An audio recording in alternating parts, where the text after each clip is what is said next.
I'm a Nease graduate, so I've been in this area for a long time. I was a professional soccer player, and I came back to work for the Super Bowl when it was here from '03 to '05.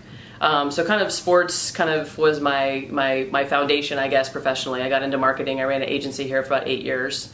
And then I got cancer in 2014, which was kind of a world rocker. And that part of that journey is a lot of the reason why I started Chemo Noir.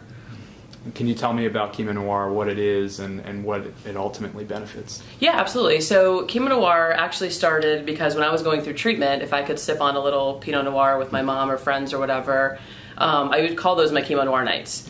And then just going through cancer, I was just baffled at how expensive it was, even with insurance. And, my situation was a little bit unique, but and I watched people I was in treatment with that just were quitting their jobs, to be able to get treatment, and their two-income family or their kid's sick. And it just broke my heart to think that someone can't get the treatment they need to live because of a couple grand or $5, So, ultimately I want a bottle wine, and I'm working on that as we speak. But that was my first vision for Chemo Noir. But then I was like, man, I really want to do something with this. So we do wine-centric events that are kind of lifestyle-focused. And we work with yoga studios, and we do a run on the beach. And, I'm very big on having a lifestyle brand culture around this whole thing. But these are wine events, and we're going to drink wine anyway. So I kind of thought, why don't we do it with a purpose?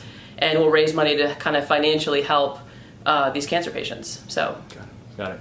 And lastly, can you tell me, I know you're a First Coast native, can you tell me what you enjoy most about living on the First Coast? I just think it's such a unique place. I mean, you've got the river, you've got downtown, we have an NFL team, we have the beach. And what I've found about Jacksonville is it's a very, obviously the largest town, let's just say as a city, but it's a very, very small town. It's very familiar. I just swear I don't walk into a Starbucks or go to the town center or anything and not really see someone familiar that I know one way or another. So the community here, I think, is what's been the biggest draw for me. And I really think it's a big success to Chemo Noir. I mean, just because it's active, it's very generous, and I think that's why I really wanted to start this here, even if it becomes a national brand, which of course I would love.